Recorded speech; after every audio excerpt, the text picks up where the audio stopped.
ፈንቅል ኤሪ ሚዲያ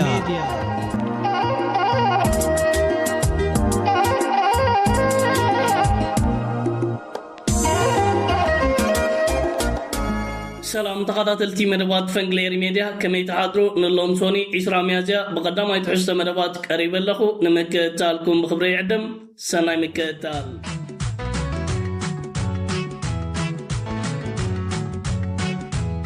كبرات تقاطعتي بتي قدام ينرا قداس زعبا مس ان فيلم حوعات وسينو دبرتين قبل مكال بريزيدنت كلل تግራይ ኮይኑ ተመዚዙ ይርከባሉ ግዛው محدار ليتنال جنرال ታደሰ ወረደ ተልኮ ስርዓት ብልጽግናን ዕሸል መራሒ ኢትዮጵያ አብይ አህመድ ጻድቃን ጌታቸውን ተሰኪሙ አብታ ክልል ሓለኽለኽ ከበል ዝጸንሐኻ ስልጣኑ ሙሉ በሙሉ ተነጽጊ ይርከባሉ ካብሎም ሶኒ ጀሚሩ አብ ክልል ትግራይ ዓበይቲ ምዕባለታት ክንከታተለን ክንዕዘብኒና ህወሓት ድሕሪ አብ ከተማ አክሱም ከካይዶ ዝቀነ ዕጹብ ዝኾነ አኺባታትዩ አብ ከምዚ ዓይነት ውሳነታት በፂሑ ዝርከብ ዘሎ ትማላ አማሲኻ ሰለስተ ገጽ ሓዘ መግለጺታት ምውፃ ቤት ምክሪ ክልል ትግራይ ናብ ንቡር ክምለስ ኣብ ሓደ ውሳነ በፂሑ ዝርከብ ዘሎ ሰብስልጣን ስርዓት ብልጽግና ኮራኩርን አኽላባትን ናይቲ ስርዓት ደቃሉ ተወለቲ ክልል ትግራይ ነዚ ብሕወሓት ተወሲዱ ዝርከብ ዘሎ ውሳነታት ተሰናቢዶም ኣብ ማሕበራዊ መራኸቢታት ዝተፈላለዩ ጽሑፋት ከስፍሩ ንከታተልን ንዕዘብና ኣለና ብፍላይ ጌታቸው ረዳ በዚ ኩነታት ተሰናቢዱን ጃጅም እናልከሰን እናነብዕን ኣብ ማሕበራዊ መራኸቢታት ከምኡውን ኣብ ገጻ ትዊተር ጽሑፋት ኣስፊሩ ይርከባሉ ማሕበረሰብ ዓለም ንሕወሓት ደው ከብለሎ ሕወሓት ወሲድዎ ዝርከብ ዘሎ ውሳነታት ንክልል ትግራይ ንኢትዮጵያን ናብ ዓበይቲ ሓደጋታት ዝወስድ እዩ ስምምዕ ፕሪቶርያ ሻዕብያን ሕወሓትን ብምዃን ኣፍሪሶም ክብል ሕጂ እውን ንኤርትራ ክኸሰስ ተሰሚዑ ይርከባሎ ጌታቸው ረዳ ካብ ምልቃስን ካብ ምብካይን ሓሊፉ ኣብ ባይታ ዘፍርዮ ዝኾነ ይኹን ነገር የለን ሕወሓት ኣውፂዎ ዝርከብ ዘሎ መግለጺታት ንምክትታሉ ኣገዳሲ ስለ ዝኸውን እዛ ቪድዮ ናባኹም ከብላ ካብ ማእኸላይ ኮሚቴ ህዝባዊ ወያነ ሓርነት ትግራይ ዝተውሃበ መግለጺኦም ህዝቢ ትግራይን መሪሑ ውድቡ ህዝባዊ ወያነ ሓርነት ትግራይን ንሰላም ካብ ዘለዎ መትከላዊ እምነት ብምብጋስ ስምምዕ ፕሪቶርያ ክፍጸምን ካብ ዝሓሊፉውን እቲ ስምምዕ ናብ ዘላቂ ናይ ሰላም ስምምዕ ክሰጋገር ዘይተሓለለ ጻዕሪ ክገብሩ ጸኒሖም እዮም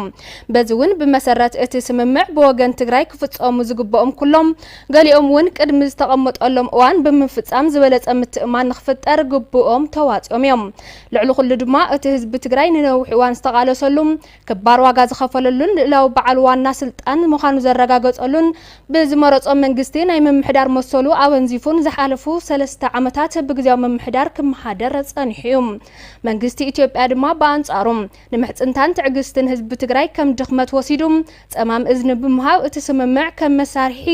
ካልእ መልክዕ ጆኖሳይድ ክትጥቀመሉ ጸኒሑ እዩ ድሕሪ እቲ ስምምዕ ብቐጥታ ብወገን መንግስቲ ኢትዮጵያ ክፍጸሙ ዝግብኦም ኣይተፈጸሙን ሕገ መንግስታዊ ልዕላዊ መሬት ትግራይ ወሪሮም ዝሓዙ ሓይልታት ኣብ ክንዲ ምውጻእ ብዝተፈላለየ ኣገባብ የጠናኽሮም ኣሎም በዚ እውን ኣብ ትሕቲ ወረርቲ ሓይልታት ዝነብር ህዝብና ብሰንኪ መንነቱ ይቕተል ይእሰርን ይባረርን ኣሎ ክብል ገሊጹሎም በብዕለቱ ብጥሜትን ሕማምን ዝመውት ዘሎ ኣብ ማእኸላት መዕቀው ዝነብር ህዝብና ናብ መረበቱ ክምለስ ኣይከኣለን ፈራሚ ስምምዕ ፕሪቶርያን ዝኾነ ውድብና ኣፍልጦ ብምኽላእ እቲ ስምምዕ መሰረት ክስእን ብምግባር ንምድኻምን ምብትታንን ውዳበታት ትግራይ ይጥቀመሉሎም መንግስቲ ኢትዮጵያ ብመሰረት እቲ ዝተበጽሐ ስምምዕ ክፍጽሞም ዝግባእ ኣይፈጸመን ጥራሕ ዘይኮነስ ነቲ ስምምዕ ሙሉእ ብምሉእ ብዝጻረር መልክዑ ህዝቢ ትግራይ ባዕሉ ንባዕሉ ክዳኸምን በቐጻሊ ክህወኽን ንምግባር ሸፋቱ ብምውዳብን ብምዕጠቕን ቅድሚ ተሰሊፉ ኣብ ልዕሊ ሰራዊት ትግራይ ተኹስ ብምኽፋት ኣብ መዋሰኒ ከባብታት ካብኡ ሓሊፉ እውን ኣብ ማእኸል ትግራይ ደብዳብ ድሮን ፈጺሙ እዩ ካብዚ ብተወሳኺ እውን ሕገ መንግስታዊ ልዕላዊ መሬት ትግራይ ዝቆራረስን ህዝብና ተበታቲኑ ክተርፍ ዝገብርን ውሳነታት ብምሕላፍ ድሕሪ ስምምዕነት ፕሪቶርያ ብውስን መልክዑ ተጀሚሮም ዝነበሩ ኣገልግሎታት ብምቁራጽን ብምትዕንቃፍን ንመሃያ ሰራሕተኛ መንግስቲ ሓዊሱም በጀት ብምክልኻል ብሓፈሻ ድማ ኣብ ልዕሊ ትግራይ ዳግም ዕጽዋን ክባን ብምንባር ኣጋር ሰራዊትን ኣለኒ ዝብሉ ዓቕሚ መካናይዝድን ናብ ትግራይ ብምጽጋዕ ዳግም ደማዊ ኩናት ንምኽፋት ኣብ ምህንዳድ ይርከብ ኢሎም በዚ እውን ሃልዋትን ድሕነትን ህዝቢ ትግራይ ዝበኣሰ ሓደጋ አንጻላሊወሎም በሓፈሻ ህዝቢ ትግራይ መሪሕ ውድብ ሕወሓትን ንሰላም ጥንቃቅ ዕድል እውን እንተሃልዩ ብዝብል ዋጋ እናኸፈሉ እውን ተኾነ ዘጽንሑ ወንበር መንግስቲ ኢትዮጵያ ካብ ጽባሕ መፈራም እቲ ስምምዕ ብግልጽ እናጣሓሶ ብምጽናሕ ሙሉእ ንሙሉእ ከም ዘፍረሰውን ገሊጹ መቐጸልታ እዚ ተግባሩ ድማ ጻንሒት ግዚያው ምምሕዳር ትግራይ ነቲ ስምምዕ ብምጥሓስ ካብ ተሳትፎን ኣፍልጦን ውድብና ሕወሓት ወጻኢ ቅድሚ ስምምዕ ፕሪቶርያ ዝወፀ ሕጊ ብምጥሓስ ብበይናዊ ውሳነ ከም ዘናውሖ ብዕሊ ገሊጹሎም በዚ መሰረት ማእኸላይ ኮሚቴ ውድብና ሕወሓት ካብ 7 ክሳብ 8 ሚያዝያ 2018 ዓመተ ምህረት ኣብ ዘካይዶ ስሩዕ ኣኼባ ኣፈጻጽማ ስምምዕ ፕሪቶርያን ህልው ኩነታትን ብዕምቆትን ስፍሓትን ብምዝታይ ምእንተ ሰላም ተዋሂሉ ተወንዚፉ ዝጸንሐ መግለጺ ልዕላዊ ስልጣን ውሳነት ህዝብናን ዝኾነ ኣስታት 2.8 ሚልዮን ህዝቢ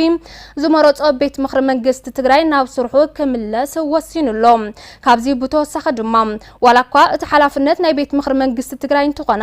ፈጻሚ ኣካል መንግስቲ ትግራይ ዓቕምታት መኸተብ ዘሳትፉ መልክዕ ሓቋፋይ ኮይኑ ክጣየሽ እውን ኣብ ምርድዳእ በፂሕሎም ማእኸላይ ኮሚቴ ውድብና ሕወሓት ቀፂሉ ዝተዘተየሉ ኣጀንዳ ህዝቢ ትግራይ ምስ ካልኦት ህዝብታት ክህልዎ ዝግባእ ምሕስነት ዝምልከት እዩ በዚ እውን ህዝብና ምስ ህዝብታት ጎራውቲ ክልላት ካልኦት ህዝብታት ኢትዮጵያን ህዝብታት ጎራውቲ ሃገራትን ካብ ዝኾነ ይኹን ዋን ንላዕሊ ምሕዝነቱ ዘጠናኽረሉ ስራሕቲ ክስራሑ ወሲኑሎም ኣብ መወዳእታ ህዝቢ ትግራይ ኮነ መሪሕ ውድብ ሕወሓት ሕዚ እውን ምስ መንግስቲ ኢትዮጵያ ዘለው ኩሎም ኣፈላላያት ብዘተን ምርድዳእ ንምፍታሕ ድልዋት ምዃኖም ብምርድዳእ እዞም ማእኸላይ ኮሚቴ ውድብና ሕወሓት ዘሕለፎም ውሳነታት ምስ መላእ ኣባላትና ኣብ ውሽጥን ወፃእን ዝርከብ መላእ ህዝብና ከምኡውን ልሂቃን ተጋሩን ዝተፈላለዩ ፖለቲካዊ ውዳውታትን ትግራይን ምይጥ ክግበረሎምን ብሓሳባት ክጠናኸሩን ኣንፈት ብምቕማጥ ስሩዕ ኣኼብኡ ዛዚሙሎም ካብዚ ብምቕጻል ካውንስል ኣመራርሓ ዓቕምታት መኸተት ትግራይ እቶም ብማእኸላይ ኮሚቴ ውድብና ሕወሓት ዝተዘተየሎም ኣጀንዳታት ዘሕለፍዎም ውሳነታት መሰረት ገይሮም ካብ 9 ክሳብ 10 ሚያዝያ 2018 ዓመተ ምህረት ኣብ ዘካየዶ ምይጥ ነቶም ኣጀንዳታት ኣጠናኺሩ ሃነፅቲ ሓሳባት ብምውሳኽ ንውሳነ ማእኸላይ ኮሚቴ ውድብና ሕወሓት ዘለዎ ደገፍ ገሊጹሎም መላእ ህዝብና በብደረጃኡ ትርከቡ ኣመራርሓን ኣባላት ውድብናን ኣብ ዝህልውናን ድሕነትን ህዝቢ ትግራይ ንምርግጋጽ ዝካየድ ዘሎ ወሳናይ መድረኽ ቃልሲ ከም ወትሩ ኣብ ጎኒ ውድብኩም ሕወሓት ተሰሊፍኩም ተፈጻምነት እዞም ውሳነታት ወሳናይ እጃምኩም ክትዋጹ ማእኸላይ ኮሚቴ ህዝባዊ ወያነ ሓርነት ትግራይ ዘለዎ ጽኑዕ እምነት ይገልጽ ማእኸላይ መኸተን ብሄራዊ ህልውና ዘለኣለማዊ ክብርን መጎስን ንስዋኣትና ማእኸላይ ኮሚቴ ህዝባዊ ወያነ ሓርነት ትግራይ 11 ሚያዝያ 2018 ዓመተ ምህረት كبرات تقاتلتي إذا مجلسيتات كم زكنكتاتلون كن عزبان زجنعناي حوعات قرة سقمتن وسانن وسيدي ركبالو بزيكا نجزاو محدار كل التجراي ملو بملو من تاجن معساون تفتيرو دركب زلوت عمران ركباتن نابزور رخ درجاتات نمعبايون حوعات كابتو السين وزركب زلو عبيت وسانتاتيو إذا كانتي أب مونغو أحوات زبطات تفتيرو زركب زلو عمران ركباتن نابزور رخ درجاتات زعبك خونيو سرعات بلتقنا كوراكرون أغلباتون بفلايكا دقالو تولتي كل التقراي كدمتي نايترعات أبنوتن عقل تبتن وريقام يركب اللو أبدون صعبو ساعتاتن معلتاتن عبيت معبالتات نكتاتلو بوغن كل التقراي قدن كهليو ليتنال جنرال تادس ورده لكع كمتم زحالفوت أدكانن جيتاچون روح تغليلو ناب أديس آبان مقاد انكوز اللو عجان من رجانيو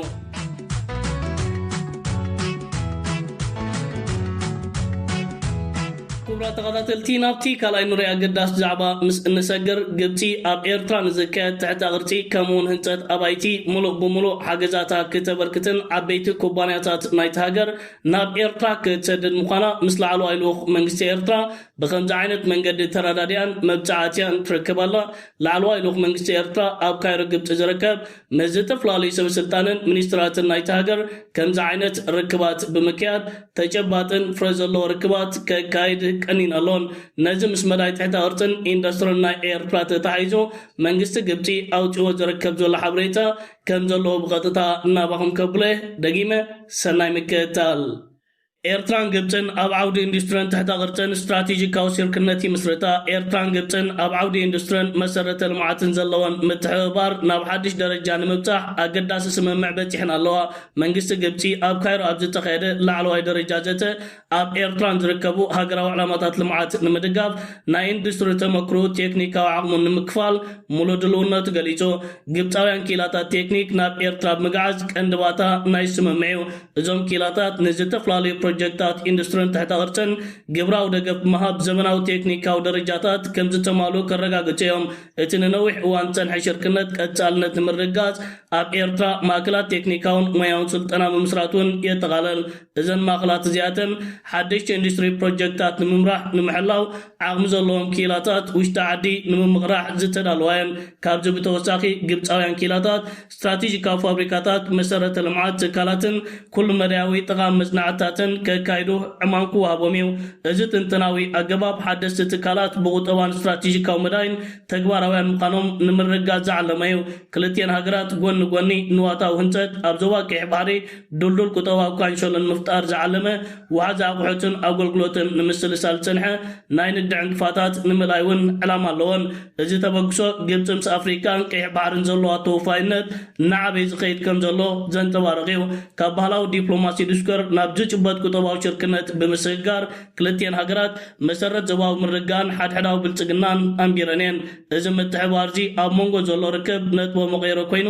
ናይ ሓባር ራእይ ናብ ሓቀኛ ኢንዱስትሪያዊ ዕብየት ዘሰጋግር እዩ ክቡራት ተኸታተልቲ እዚ ገለ ምስ ጉዳይን ስምምዓትን ተተሓሒዙ መራኸቢታት ናይ ግብፂ ሒዘን ወፅአን ዝርከባ ዘለዋ ጸብጻባት እዩ መንግስቲ ኤርትራ ምስ ግብፂ ዘካይዶ ዘሎ ከምዚ ዓይነት ዲፕሎማስያውን ቁጠባውን ምትሕብባር ይሕይል ቀፂልዎ ይርከብ ኣሎ ዝተፈላለዩ ትካላት ናይ ግብፂ ናብ ኤርትራና ኣብ ሓፀርቲ እዋናት ከቕኒዖም ኣብ ምዳይ ሕርሻ ትሕተ ቅርፂ ፀዓቱን ብተመሳሳሊ መንግስቲ ግብፂ ምስ መንግስቲ ኤርትራ ብምትሕብባር ኣብ ኤርትራ ስራዓቱ ከሰላስል ምዃኑ በብግዜኡ ላዕለዋይ ልኡኽ መንግስቲ ኤርትራ ምስ ሚኒስትራት ናይቲ ሃገር ኣብ ዘካየድዎ ርክባት ኣብ ዜናታት ናባኹም ክነቕርቦ ፀኒሕናን ኣለናን እዚ ሕጂ ኣብ መዳይ ትሕተ ቅርፅን ካልእ ምስ ኢንዱስትሪ ዝተተሓዘ ጉዳያትን ኣብ መንጎ ኤርትራን ግብፅን ዝግበር ምትሕጋዝ ንሃገርና ኤርትራ ወሳንን ኣገዳስን ኮይኑ ይርከብ ብፍላይ ምስ ህንፀት ኣባይቲ ተተሓሒዙ ኣብ ሃገርና ኤርትራ ዝተፈላለዩ ሕፅረታት ከጋጥም ፀኒሕና ኣሎን ኩባንያታት ናይ ግብፂ ኣቐዲሞም ኣብ ሃገርና ኤርትራ ዝርከቡ ምስ ኩባንያታት ናይ መንግስቲ ኤርትራ ብምትሕብባር ስራሕቶም እናሰላሰሉ ይርከቡ ኣለዉ ብዘይካዞም ኣብ ውሽጢ ሃገር ዝርከቡ ኩባንያታት ናይ ግብፂ ሓደሽቲ ኩባንያታት ናብ ውሽጢ ሃገር ምእታው ኣብ ህንፀት ኣባይትን ኢንዱስትሪን ክነጥፍዮም ኣብ መንጎ ኤርትራን ግብፅን ተፈጢሩ ዝርከብ ዘሎ ከምዚ ዓይነት ምትሕብባር ካብ ግዜ ናብ ግዜ እናበረኸ ይኸይድ ኣሎ ክቡራት ተኸታተልቲ ፈንቅል ኤሪ ሜድያ ንሎሞ ኣዳለዩ ዝነበርኩ ቀዳማይ ትሕዝቶ መደባት እዚ ክትከታተሉ ፀናሕኩም እዩ ዝመስል ነይሩ ኣብ ናይ ምሸት ብካልእ መደባት ክሳብ እንራኸብ ሰላም ወሰናይ ኣብ ዘለኹሞ ብሩኽ መዓልቲ ደቅረ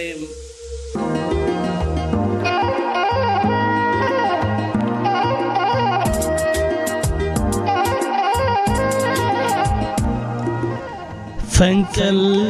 ኤሪ ሜዲያ